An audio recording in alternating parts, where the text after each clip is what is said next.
అమ్మా భవానీ లోకాల నేలే ఓంకార రూపమమ్మా, తల్లి నీ మహిమల్ని చూపవమ్మా.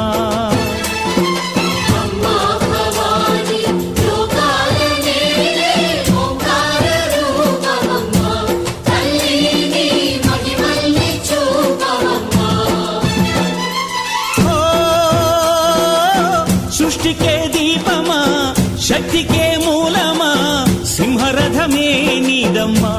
అమ్మ దుర్గమ్మ భక్తులను దీవించుమా.